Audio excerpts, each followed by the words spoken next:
Hey, Hot Route Take listeners. This is your co-host Christian speaking. Just wanted to give you like a little reminder. All our social media is out: TikTok, Instagram, Twitter.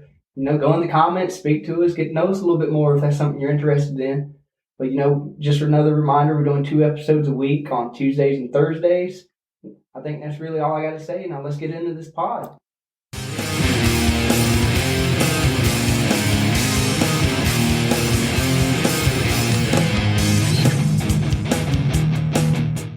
All right, welcome to Hot Route Takes. This is the second edition of our Hot Take series. We have gathered a couple takes to shoot each other's way.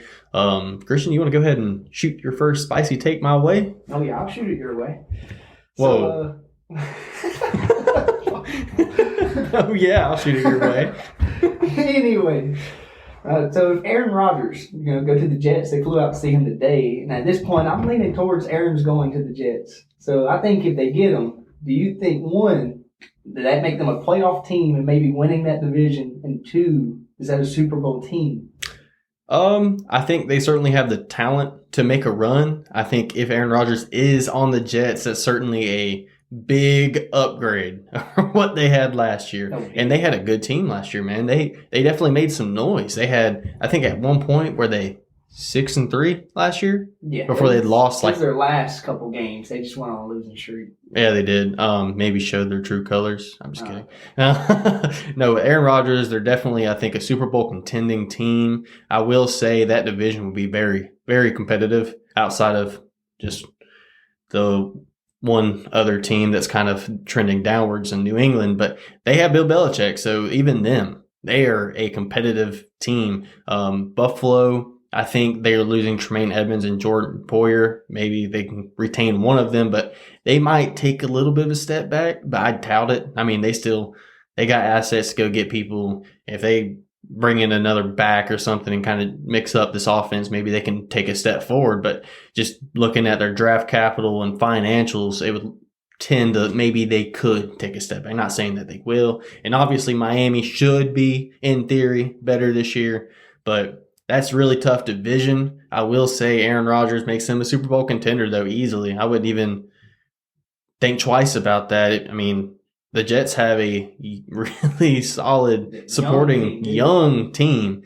and they could swing Rodgers. The only thing that kind of makes me think twice about that is the Jets have a young roster that might not be at its peak yet. And with Rodgers maybe has, 1 or 2 years left, and then they're back looking for another quarterback. But I know that GM and head coach are kind of on the hot seat, and they're trying to win something now. And Rodgers will do that. So hopefully he don't go to the Jets. Good, man. You want me to shoot you another one, or you want to shoot one my way? What you think, man? Aaron Rodgers to the Jets. I like it, man. I do. I think, he had problems with his receivers. I understand that's another year, but he's also losing. Allen Lazard, losing some of these pieces. Now, I kind of think, maybe not Aaron, but I believe Green Bay's had enough of the whole Aaron Rodgers thing. And they kind of got Jordan Love sitting there. This is 5th year there. It's his time now, or I think never. And then you waste that 2nd-round pick that, in my eyes, if you don't play him, then why didn't you spend it on the wide receiver that year? Yeah, that's true. I just think at this point in time, it's a divorce is happening. It has to. And I think the Jets is a good fit. Young team, kind of the only problem, but his old quarterback coach is now the Jets offense coordinator. I think it's a shoe fit. Do you think it will actually be a divorce? We saw Green Bay with Brett Favre all those years. This is not the first time Rodgers has done that. I'm thinking in my head, maybe Green Bay lays it on him one more time. And he's like, baby, I'm back. I think it's kind of funny you bring it up. I think it's going to be kind of the Brett Favre effect again, but to Aaron this time. Yeah. Instead, he goes out and the young cat gets to come in. Yeah. Like he did for Brett. Like when Brett Favre went to the Vikings. Yeah. That was an odd picture right there. But yeah, it was. All right. Aaron Rodgers to the Jets. You think it's going to happen? Nah, I hope so. I really do. You hope so? Yeah. Well, I do have a little bit more on this Aaron Rodgers, New York Jets thing a little bit later, but I'll save that for my take. My first take for you, Christian, is about the Giants, and they recently tagged Saquon Barkley. What do you think about that $10 million price tag on Saquon? I think it's a steal at the running back position, but I also think I mean, you got to bring them back because you have Daniel Jones now, and that's kind of your lead back, and they don't have any receivers at this time. So it makes a lot of sense to bring them back just because you have to have another weapon besides, I guess, at this point, Daniel Jones. So it makes sense why they did it. I just think they should have maybe dipped around in free agency and could have got another back than Barkley at this point. I was thinking they got the 25th pick in the draft. Bijan Robinson falls in a lot of these mocks. I understand they're mock drafts. Yeah. And I understand there's no guarantee that Bijan Robinson is available at 25. But like you were saying, they could have went and got it back in free agency, spent a lot less money, and then replaced him with another young buck and Bijan Robinson. I mean, I think this is the best running back coming out since Saquon came out. So and a lot less on the wheels. A lot less tread, and on the tires. Injury history like Barkley has now. Agreed. Barkley has a substantial injury history while he's been in the NFL. Granted, dynamic player, one of the best running backs in the league when he is healthy. And he has the sweat equity in New York with the Giants. I'm sure Daniel Jones wanted him back. But he's a running back. He's not really old. I think he's 26? Something like that. Mid, upper 20s, not mid 20s. Max 27. I don't think he's older than 27. I don't either. But that being said, running backs with injury history, it just hurts paying them that much money. Granted, it's only a 1 year thing, but what do you think, man? Bijan Robinson? I just think if you're sitting at that pick and like he's not might not even be there, then you get rid of Barkley and you're sitting there like, well, what we thought was going to happen is not going to happen. I just think you need the wide receivers. So at 5 you said? Mm-hmm. A wide receiver would definitely be sitting there. I think if I'm them, I'm taking a chance on one of those wide receivers in that first round. I get that. I just don't like this receiver class in general. But, I mean, they need one. Maybe one falls to them. And you paid Daniel Jones, so if you want him to play at what you're paying him now, you have to give him weapons. Yeah, and the tight end could fall right there. That's high-level talent. That could help Daniel Jones as well and Barkley. So, all right. Well, then got your take on that. Yeah, I got something to kind of like add on. I was going to save it for later, but since we're already talking about Barkley, which tag do you like more, the Josh Jacobs tag or the Barkley tag? I would say the Barkley tag, and this is the reason why. There is so much uncertainty in Las Vegas right now. Like, what are they going to do at quarterback? Yeah, they can draft a rookie? That's why I'm leaning more on the Josh Jacobs in my eyes. Really? Yeah, you don't have that quarterback. Josh Jacobs just showed, if he can play at the same, pace, you can say, that he did last season, if you do go get one of these young guys, that tag is a good tag for, Barkley's is $10 million. He's got to be somewhere in that same ballpark. It's the same, I believe. Yeah. So, you're getting a steal if you're only paying him $10 million, making him be your workhorse. Yeah, I can see that. I just think if you are going to tag a running back, I think you should be in a competitive window and then just bringing him back one more year. Granted, I will say if the Raiders are rebuilding this year, maybe just having a down year, I don't know, and having that running back for the young rookie or whoever to lean on to help him maybe develop a little bit, I think that's a good move. But I don't know, man. Injury history with Josh Jacobs as well, and I think Barkley's a better player. I understand Josh Jacobs had a better season last year, but overall, I like Barkley more, and I'd be more willing to give him that money than I would Jacobs. I just don't see Las Vegas in a rebuild just because you have Chandler Jones, old player. You have Max Crosby now. You have Devontae Adams. Like, they have the pieces that are veteran pieces. So if you're going in a rebuild, a lot of those pieces would have got traded out, would think. Yeah, I would agree, but they still have holes all over that defense. They do. The offensive line is a mess, and they don't have a quarterback. Do you really think this is a competitive roster ready to compete? Maybe they think so. Not in that division. You think they think so? Do you think they think they're ready to compete? Josh, the head coach, would hope so because... McDaniels. Yeah, McDaniels. Josh McDaniels would hope so because I would think this season is kind of his hot seat season. Yeah, I can see that. Definitely after getting Derek Carr out the building. Didn't he get like a 10-year contract? No, it's something crazy. I don't know, man. I don't know. But I'm not big on the Raiders roster construction and drafting and all that. It's a mess to me. Man. Their draft record, have you seen that? Oh, I I've It seen is it. It's rough. nothing impressive. It's rough. If you go to Alabama or Clemson, you're on their board. Yep. Projected third round pick going in the first round. I guess kind of hitting back on what the take was. Like you said, both healthy. Barkley's definitely the better player that you're paying $10 million to. And in that division for the Giants, it'd be, I don't know, easier, but you at least can have a chance for that second spot to make the playoffs. Or like we've seen this year, they made the wild card spot. Yeah, I definitely think the Giants are a team ready to compete. Do I think they're necessarily a Super Bowl contender? No, but this is what they got. These are the players in the house. If they're going to win, it's going to be with these guys, and Barkley's their guy. We've seen it. They spent the second overall pick on a running back and Saquon. Granted, like I've been saying, he is a phenomenal talent, but he is a running back, and here they are at maybe the tail end of their team building. This is what they got. This is what they're going to win with, and if they're going to win, they got to do it now. No, I agree with that. Okay. All right. You ready for a take, man? Yeah, I'm ready for your next one. All right. So I know we just got done talking about Rodgers, but I'll go ahead and put it back on here.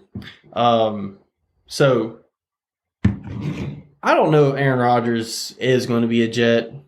Have you heard this man's political beliefs? I'm not, but I just know we're not going to get into that. He was in the dark, and he's keeping us in the dark. Just not as dark as it was for him. Okay. But New York, pretty opposite of a lot of the political beliefs I've heard come out of Rodgers. Do you think he would be willing to deal with that New York media? I think it'd be tough for him, but I think he would be okay with it, and he would kind of just mute it out.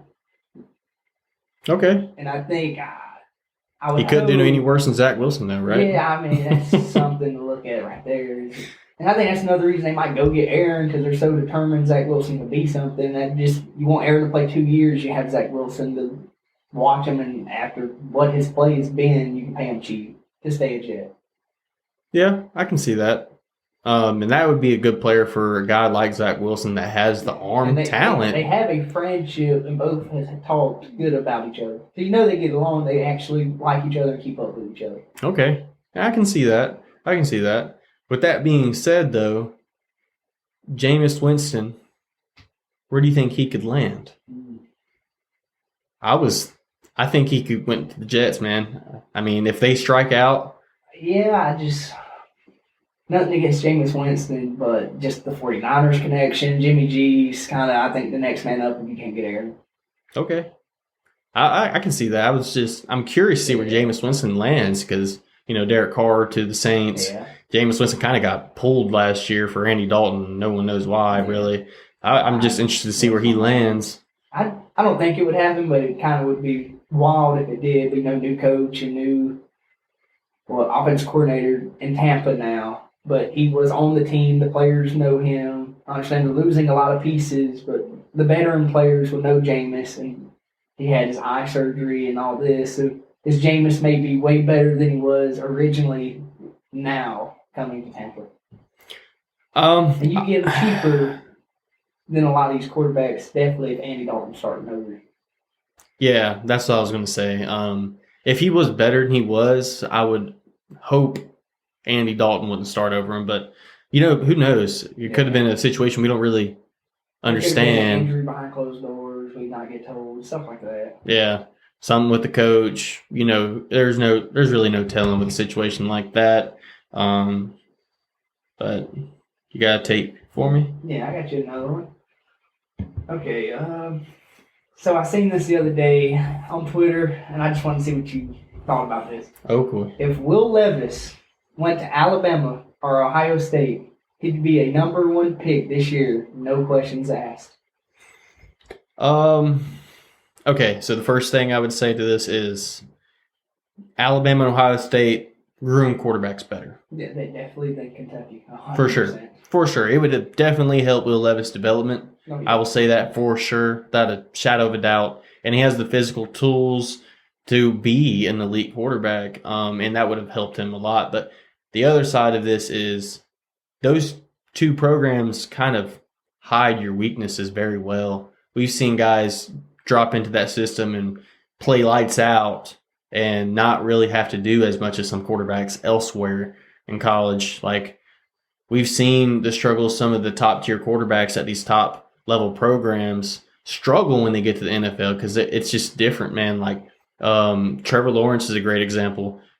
When he was in Clemson, he had phenomenal talent surrounding him. Granted, Trevor Lawrence is a phenomenal talent, but he didn't have to work as hard to get yards. RPO. Yeah, Dabo keeps it pretty simple down in Clemson. Yeah, you get quick, easy reads.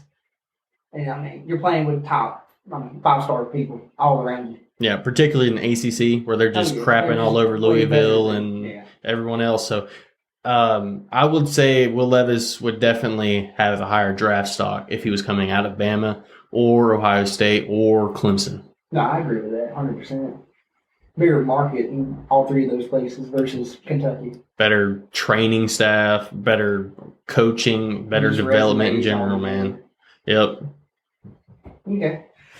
I'm just curious. I agree with that. You agree with it? Oh, 100%. Yeah. I do sometimes worry, me being a Miami fan, what if Tua played at Kentucky? Yeah. I don't know what that would have looked like. Big time. Yeah, no clue what that would look like. But, all right. My next one is, who's your favorite team in NFC South going into next year? Who do you think is going to take that division, just on what you see right now? That's a tough one. It is. Atlanta, New Orleans, the Panthers. I'm thinking about Cap, too. I know the Saints. Tampa Bay. And Derek Carr. And honestly... Do you love it?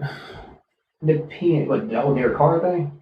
To the Saints? The Saints, I'm not a fan of them just keep kicking the can down the road and somehow getting this money and paying people. And it kind of blows my mind that Jameis, like we just hit on, is on the bench. Andy Dalton is starting, and now you're bringing in Derek Carr.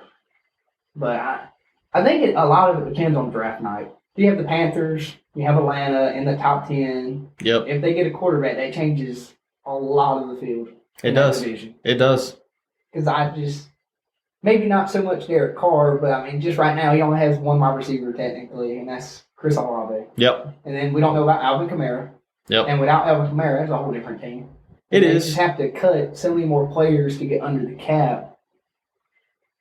And Atlanta, supposedly they might go get Lamar or go want to spend big on a quarterback. I think out of all of them, one that interests me a lot is the Panthers. They hire that elite coaching staff across the board. We've seen even last season they go on that win streak with their interim head coach. Maybe should have got the head coaching job, but that's another talk for another day. I just think they have a good enough roster. All they are missing, they have two not elite backs, but good backs. And they have a good wide receiver in DJ Moore. Or one of the top wide receivers in the league if he actually get a good quarterback. So I think a quarterback is all the Panthers kind of need to win that division. But if they miss on that, then it's total opposite. Okay. But right now, I'm leaning more towards the Panthers winning that division if they get the right guy. They get Anthony Richardson, I definitely think they can win that division with just the team they have right now. Okay, I can see that. And I do think Carolina has a pretty solid roster in place right now. They've been severely limited by their quarterback play. It's been horrendous, really, the last several seasons, man, since Cam Newton was good, and that's been a while. However, that's not my favorite team in that division, man. I just, looking at the other ones, man, I like Atlanta a lot, but Marcus Mariota's not there. That wasn't helping him anyway. Desmond Ridder, you want to lean on that? Well, you think he can win that division? I would assume they do get somebody. You're assuming that the Panthers get somebody, right? Yeah, I would think Atlanta would think about it, but you also spent, I believe Desmond Ridder was first round. At least second round. Or you think later? He might have been later than that. First round. I think he was not second first. Or third. I believe he was a third. He might have been a fourth, bro. I just think Desmond Ridder. You gave him the keys at the end of the season. You can't just take him away this soon, unless there is something just way better. He was a third-round pick. Third round. You could do it, but Atlanta's got so many holes. I just kind of lean towards them not spending that first-round pick on a quarterback. I don't know, man. I think if you're comparing Carolina and Atlanta's offensive line, better. Yeah. Atlanta's running backs, probably not as good as Panthers. Panthers have probably a better receiver room as a whole, and they definitely got the top receiver. But Kyle Pitts clears whatever Carolina has. I And agree then with that. defensively, you're looking at Their corners are better than the Panthers. their corners are better. Yes. The Panthers have a better D line for sure, Yeah. easily, and linebacker crew. And Yeah. their linebacker crew is not very good, but it's better than It's Atlanta's. just so the defense side in general, the Panthers have the edge. Besides the corner room. But this Yeah. is where I'd hit you with a another point. Carolina, what's their cap? What's their cap look like? It's not good. Probably not good. Draft picks. Atlanta's got the second most cap in the league. They got a couple draft picks as well. They can get their quarterback with that draft pick and really load up this defense. So that's really who I like. But if I had to count one of the teams just out, Tampa Bay, bro. I'm not. Tampa Bay's out. The Saints, to me, even with Derek Carr, man, I just don't like it. And then we know Derrick Henry's now on the trade block. Arthur Smith's the head coach in Atlanta. That's a good Do you fit. swing and go get your guy that just for coaching? I can't You pronounce. have that cap. Get him, and if you do stick with Desmond Ridder, you got a elite running back like you had. And all that's a good offensive line that y'all already had. Good yard per carry. Yeah. So I think you go add a Derrick Henry, Atlanta could easily Sheesh. win that division. I mean, they had the second most yards per carry in the NFL last year. That was with Cordell Patterson missing time and Tyler Yeah, they had two Aguilar. rookies. He played pretty well, though. Right. Yeah, He played pretty well, but out of both the rookies, he was the better one. yeah. I mean, bringing Derrick Henry, though, to rush behind that offensive line, go get you a quarterback, man, Desmond Ridder could be the guy. They could, ride with him. I mean, I don't know if I'm willing to, attach my wagon to that, but, maybe they are. I don't know. I don't know. It's interesting. Like you said, they have that free agent, and they kind of know looking in, this is their best chance to win that division since they went on that Super Bowl run. Yeah. And they've been bad since. Yeah, they have. It's been a whole lot of nothing in And if Atlanta. I can see them, like you said, go all out, spend that free agency money, and then easily win that division. They can. Yeah. I know the Saints are always... They're always spinning, man. in it to the end doing that division, but I like the Panthers or Atlanta to come out. I think the Panthers' new coaching staff helped them, and Atlanta's cap's going to help them. Yep. I agree with that, man. You got a take for me? Yeah, I got another one for you. So this one's going to be, we kind of already showed what we think of this guy, but I just wanted to maybe, touch back on this guy. Justin Fields will be a top 10 quarterback next year. Man, you already know what I think about this. Justin Fields is going to be a top 10 quarterback for a while. It ain't going to be just next year. It ain't going to be year after that. This is what Lamar Jackson wish he was. That's really what I think, bro. I think Justin Fields is going to be that guy. Maybe I'm wrong. I know there's going to be a Lamar fan. I got a best friend, one of my friends. He's a big Lamar guy, and he gives me crap all the time. But look, man, I'm not disrespecting Lamar. Just a limited player, man. I really think that you think people are going to trade for him, don't you? Yeah, Lamar Jackson will be traded this offseason, man. But I'm coming back to that later. Okay, we'll come back to that, I guess. Justin Fields kind of let me lean in a little bit. We talk about Atlanta's cap. The Bears are sitting pretty on cap, and they're going to trade that first pick. So they have a chance to really get a bunch of weapons. Mm-hmm. Chase Claypool has an opportunity to show that he wasn't a waste of a second-round trade pick. He was. And he has a chance to prove. I hope he does play better. I want to see Justin Fields at full effect. And I would hope they pretty young and draft pretty heavily last year on their defensive side. Yeah, they did. So I'm hoping this year maybe not draft so much heavily on the offense side. I think Justin Fields maybe need a couple veterans on offense to help him develop and learn a little bit more. But this whole him lacking arm strength that you hear from these guys and some of the takes that you just hear by ESPN and these other shows, it blows my mind that they don't see how talented this guy is, and other players like Lamar get talked so highly on these shows. And Dak Prescott, for whatever reason. If Justin Fields played for the Cowboys, man, he'd what? be way up there on people. They love him. They'd love him. I just think, man, Justin Fields he's got the whole package. But you said something that kind of piqued my interest right there. So the NFC North, Chicago, Detroit, Minnesota, and the Green Bay Packers. If Aaron Rodgers leaves, bro, that division literally could just flip upside down. Yeah. We're talking about the NFC South, and the Panthers and Atlanta may be taking it, and that's been Tampa Bay and New Orleans division for a while. Yeah. That's flipping upside down, maybe. Could you see the same thing happen in NFC North?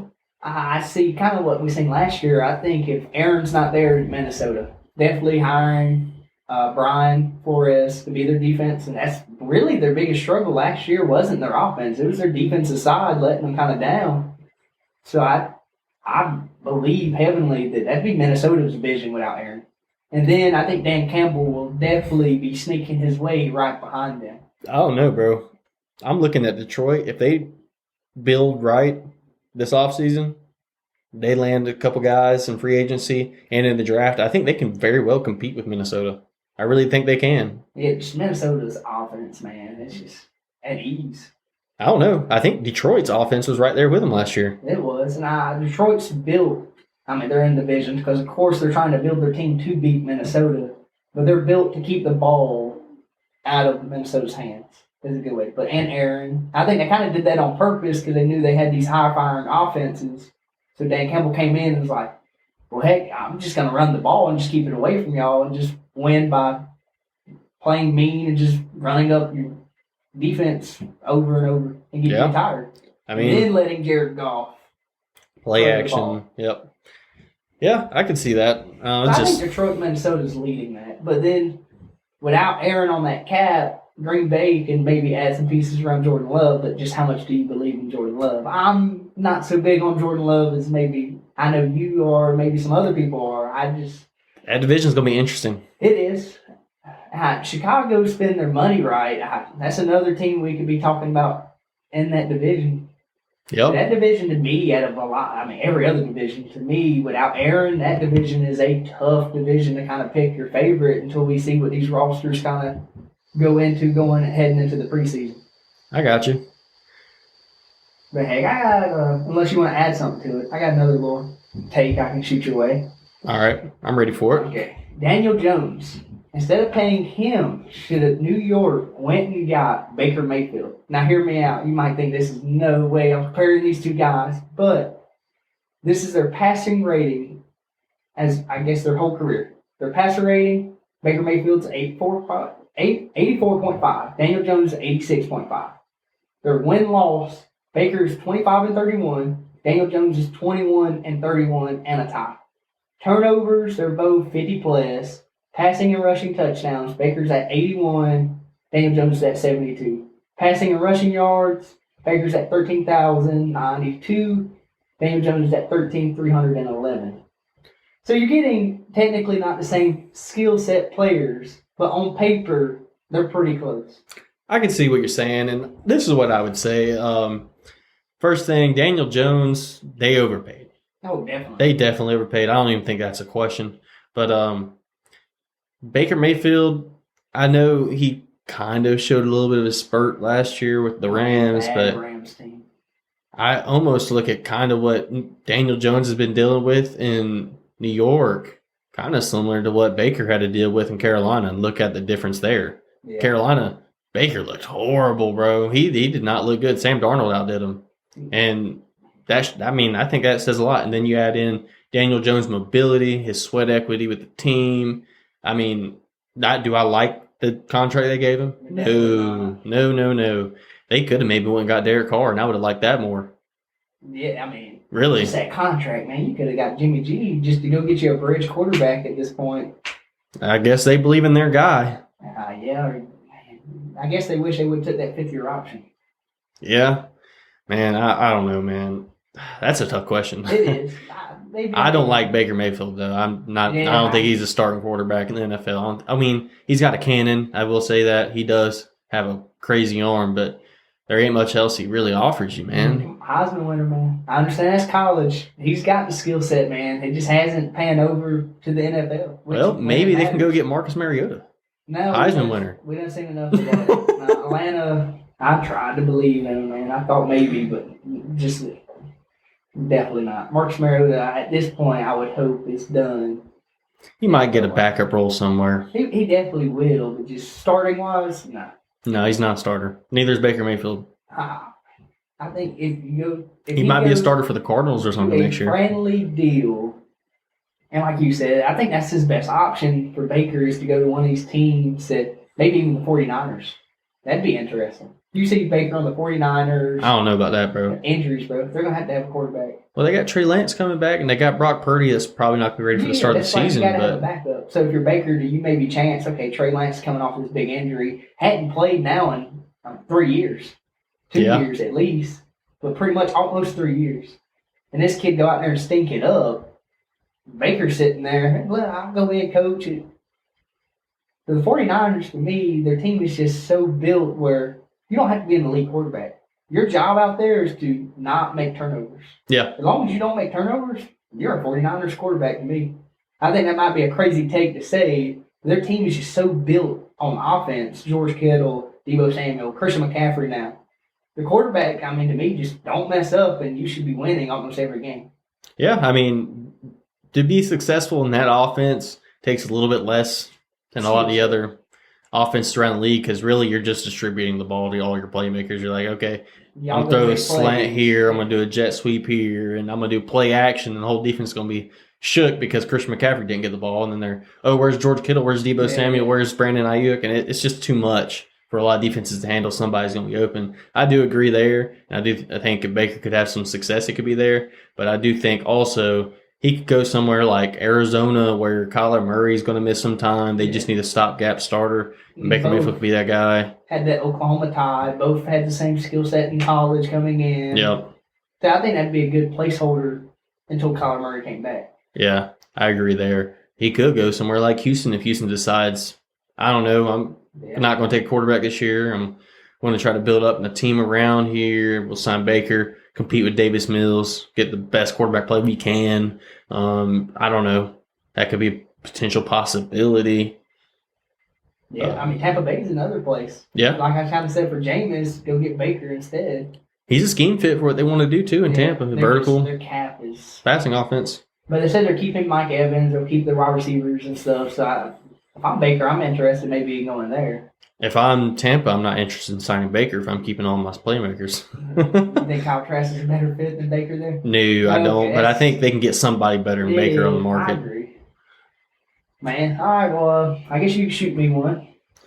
All right. I wanted to just talk a little bit about Lamar Jackson as a passer. Because I've been kind of talking crap, I guess, about him for a little while here, and I just want people to see why you're talking crap is the way to put it, I guess. Yeah, I mean, I'm not out here dogging the guy. Dogging him. I'm not saying Baker Mayfield's better than him. You know what I'm saying? Like, it's been guys that I've looked into, I believe in. I still rank Lamar Jackson in the top 10, but I just have a couple guys that I think are going to take off next year, and that one of them is Justin Fields, but I wanted to kind of highlight a couple things for Lamar Jackson. You think you could filibuster for me? Yeah, I was looking something up to see what you thought about this. What was his name? Colin the Herd? Yep, Colin Cowherd. He had Matthew Stafford as his number one quarterback. What? Yeah, I believe so. That's why I'm gonna look into it before I really got in and told you, but I'm pretty sure it was something like that. Let me see here. If I can find where the Herd is. There it is. Yeah, okay. The NFC's top quarterbacks by the Herd. Number 1, Matthew Stafford. Number 2, Jalen Hurts. Number 3, Jared Goff. 4, Kyler Murray. Dak Prescott. Derek Carr. Kirk Cousins. Geno Smith at 8. This is NFC quarterbacks? NFC top quarterback by Colin Cowherd. Where's Dak Prescott? 5. Okay. Geno Smith's at 8. Kirk Cousins is at 7. How do you... Matthew Stafford's at 1. How do you They haven't played all year. Yeah, how do you put Matt over any of those guys? Dude, Jared Goff played good this year. I respect him having him at 3. Most guys don't give Jared Goff his credit. Kyler Murray at 4 blows my mind because he tore his ACL. Yeah, I wouldn't have ever had him right there. He doesn't really say if it's going into next season or what it's based off of. Pretty much it just said rank some of the top quarterbacks in the NFC. But I just wanted to hear what you thought about the whole Matthew Stafford at 1 going into next year. With his health being a big question mark. Colin Cowherd's a talking head, and pretty much everything he says is false. It's all narrative, media driven, click driven. Man, I don't even pay him a lick of attention into his show. Kind of guy. No, we're not a Shannon Sharp kind of guy. You hear what he said about Tua, man? Come on, skip. Good, nah, man. He said Tua, he was supposed to learn how to fall when he was a kid. He shouldn't be taking judo, man. He should have learned that when he was a kid, man. You trip and fall when you're playing in the house. Maybe your sister, brother, cousin, you playing tag, you fall. You're supposed to learn that, bro. I can see. Man, I land on my feet every time. Yeah, when I got pushed down by my brother, I wasn't necessarily anticipating getting hit by a 350-pound man. There's a big difference in learning how to fall between the two. And I'd also say professional stunt actors, all these guys that get paid for a living to take falls, like there is a science to it. You land a certain way to minimize the impact to your body. Yeah. Like you hit the ground and roll. You don't just splat. You know what I'm saying? Like there is a technique to it, and judo would probably help. Will it necessarily, for sure, 100%, without a doubt, help Tua? No, but I think this is a good way for him to maybe improve that. I agree, and it kind of is a different way to, I guess, learn your body is a good way to put it. Yeah. And learn how your body, what's comfortable to you in certain stance. How do you, like you're kind of saying, it's like, maybe not learning the whole how to fall is the main point of this, but maybe even footwork, I think, would help. Taking that class, you learn your footwork better, your hips. Tua's had some injuries in the past, the whole hip, back. Yep. Concussions now. That hip injury was from this exact thing. It was he didn't land correctly. Yeah. He was getting tackled by two guys, and he stuck his leg out in front of him and landed with his leg perpendicular to the ground. And that's not how you fall, man. Yeah. And that's what happens. But did you get what you need from Lamar? Or do you need me to get you one more time? No, I got you. Okay. All right. So Lamar Jackson, phenomenal player. Okay. Not trying to say that he's not. I know I've said that a couple times, but I'm just going to go over some numbers real quick. Okay. So since his MVP campaign in 2019, which he posted 3,127 yards passing, at a 7.8 yards pass per attempt and a 113.3 quarterback rating. He also added 1,206 rushing yards. Both of these were career highs, passing and rushing. And he threw for 36 touchdowns, ran for another 7. So that is 43 touchdowns versus 6 interceptions and 2 fumbles lost, including 8 fumbles altogether, but just 8 turnovers with a total of 43 touchdowns. That is like phenomenal, man. Like there's a lot of players that will never touch numbers like that. And sadly, Lamar hasn't touched them since then. Since then, he's posted 2,757 yards, 2,882 yards, 2,242 yards, and has played in less games each year. Granted, he played 15 his MVP year, followed that with 15 by the next, and then 12 the previous 2 seasons, okay? All right, so that being said, his production as a passer is dipping. He's also missing less games. His completion percentage has been going down as well. I can kind of attribute that to some defenses kind of figuring out what they like on offense and him not having a whole lot of playmakers at the receiver position. He does have Mark Andrews, which is a great player in and out of his own, but his passing numbers have trailed off each year, man. Interceptions have rose. 6 interceptions in 2019. 9 interceptions in 2020. In 2021, we're playing 3 less games, 13 interceptions. And in 2022, in 12 games, 7 interceptions. So production's tallying off. Turnovers are going up. He's averaging less yards per pass. He's completing less passes in general. And his rushing numbers have went down and injuries have went up. So, look, I'm not trying to say he's a bad player. I am just saying there's trends here. They're easily available for anyone to go find, and they do not necessarily point in a good direction. This all being said, I think Lamar stays in Baltimore this year on the franchise tag. I don't think anyone is trading for him. I think Baltimore has a chance to compete with Lamar as well. And they have built this team for Lamar. This is Lamar's team. There are very few quarterbacks that can go in and run that offense like Lamar. Justin Fields is one of them. Justin Fields might do it better. But this is Lamar's team. I think he stays in Baltimore, and I doubt a team will trade for him. Some of the areas he struggles to pass the ball. So I got his next-gen passing chart pulled up right now. I'm not going to go into the passes behind the line of scrimmage. But, so his best area throwing the ball is in the middle of the field, between 10 and 20 yards. And there's no surprise. Guess who dominates that area of the field? Mark Andrews does. That's where he goes to the ball. That's where their passing attack is funneled. Okay?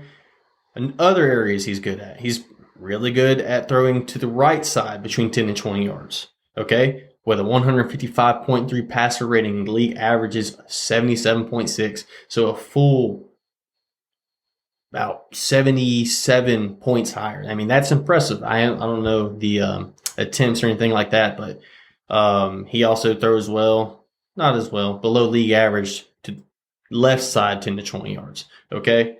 And he does pretty well, short, 0 to 10 left side. Well, where the areas he kind of struggles is, in general, short to the right. He's got a 70.2 passer rating compared to league average of 87.8.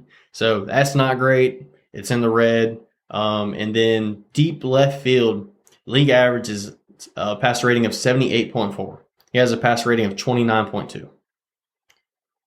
He does better in the other two areas, but they're also well below league average. And this is a guy that can sling the rock. He can throw the ball far. He's got plenty of arm strength. It's just, can he dial it in consistently? He hasn't all done it too frequently. And this is all with teams with necessity having to plan to stop him on the ground. Every defense goes into that game being like, man, we got to contain Lamar. We got to keep him in the pocket. We have to do that. And he's not lighting the world on fire with his passing numbers. Granted, like I said, he don't have the receivers. But you would expect a passer to be getting better each year. Be building on that success. To be getting better. Not regressing. Granted, he hadn't had the receivers. I hear that. But he hadn't had receivers. He hasn't had them. I got you. So I'm going to come in and maybe, okay, speak for some of these Baltimore fans. So I think Baltimore fans' biggest problem with the whole Lamar hate is the Greg Roman's finally out the building. They have heard many times that, Greg Roman needs to get out the building. He's holding Lamar back is a good way to put it. Now we're seeing that the wide receivers are coming out saying the training staff is kind of letting them play through injuries.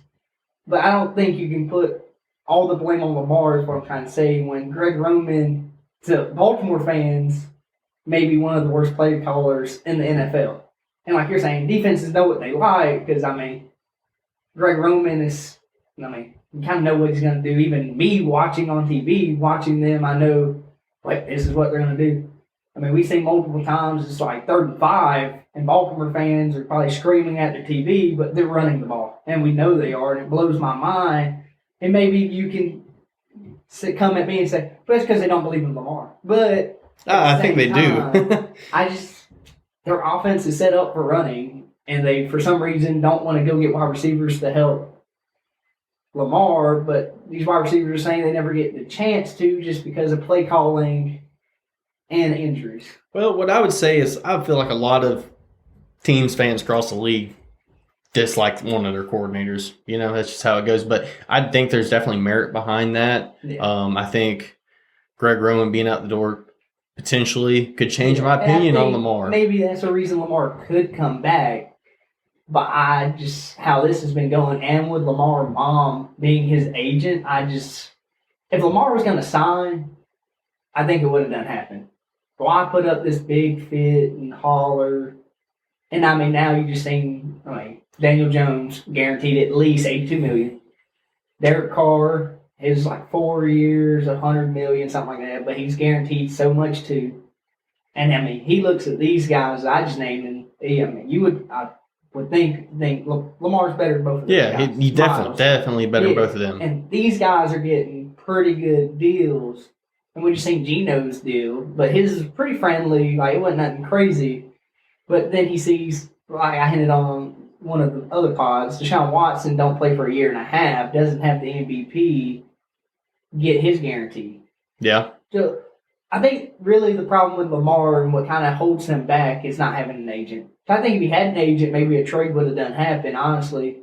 Or maybe they'd done signed for something.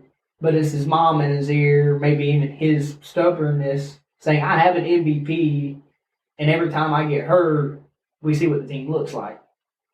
That's a very fair point. I think having an agent, a real agent, would be very beneficial, and something could have happened by now. But the other side of it is we don't know what that looks like, the negotiating between them and whatnot. But if I'm looking at this from the outside in, I'm thinking, Lamar has got to be their guy. I still think he is their guy. Go back to what you were really asking me about, is Lamar kind of stepped down his play.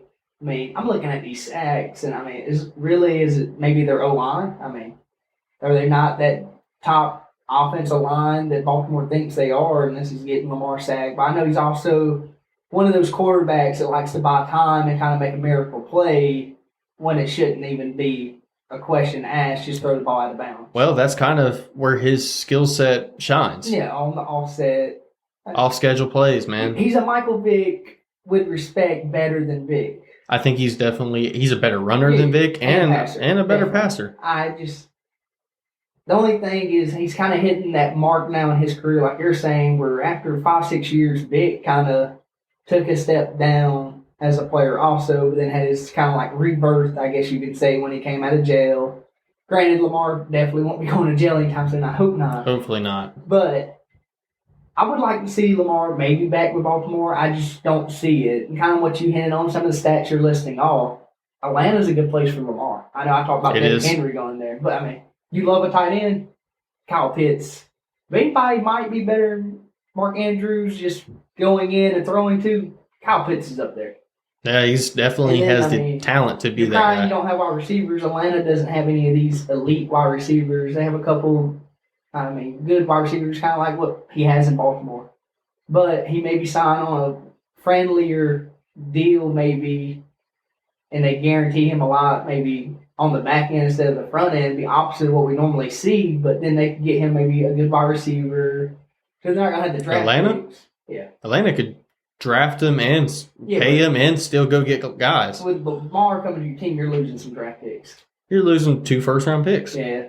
So they can go spend their second-round pick. But Atlanta, I just think there's maybe some bigger holes. That second-round pick would be nice than a wide receiver. And kind of what I've been hearing, I don't maybe believe this to what is being said, but the wide receivers that are in free agency really might be better than some of these kids coming out of the draft. And that's sad because the receiver class, it's not that good. On the free agent side, it's not even that good. Yeah, it speaks on both ends. I think a lot of these top wide receivers are going to be gone pretty early. Like, I think after the first round, every other wide receiver is kind of taking a chance on. Yeah, I think you're almost taking a chance on almost all of them, really, if we're being honest. Really, some of the top names in free agencies, like Michael Thomas, can't be healthy. Odell Beckham Jr., not healthy. So you're kind of just taking a gamble on any of these guys. But Lamar, I kind of agree with what you're saying. He's missing, I guess, not a step or a piece, but just the downfall is happening. So why does he want all this guarantee? When you look, he's only had one good year, and it was his second year behind him, MVP run. After that, hadn't been the same. I would say his third season was still really good, but last 2 years only playing 12 games. Yeah, his second season was pretty, it was nice. He was only 300 passing yards away from, 3,000. Even in 2021, he's almost at 3,000 passing yards, but, just the interceptions and touchdowns doesn't show. Because when they get in that red zone, they're running the ball. Plus, with him running, that takes away from his passing touchdowns and kind of hurt looking at his stats. It does, but this is the overall point. Okay, Lamar has been playing in this style offense, running the ball. Yeah. And defenses have to account for it. A couple years from now, Lamar evolves his game. What does it look like? That's scary, and that is exactly why it's going to be hard for him to land a long-term contract. It is, but I just think there would be a team wanting to take that chance.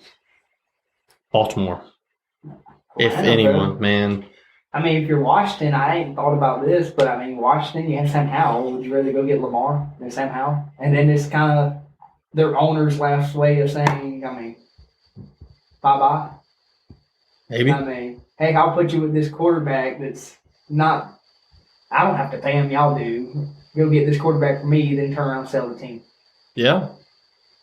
Potentially. Maybe. I just see Lamar in Atlanta, man. I do. But the downfall is maybe here, sadly. We'll see. I mean, no guarantees, but I think it will play itself out, and this is what Hot Route Takes is all about. Hot Route Takes, man. That's a take. Yeah, it's a good little takes. Go back and forth. But I think that's going to conclude it for the pod here. We're almost 50-something minutes in. Yeah, so a little longer. Maybe y'all like that. If so, y'all can use those comment section. Hey, message us on anything, any social media. We honestly like to maybe get more involved with y'all on social media, and y'all can shoot some ideas our way. Yeah, that'd be great. Hopefully everyone enjoyed. Hopefully no one comes after me about my Lamar talk, but everyone have a great day. Yeah. See you next time. Peace.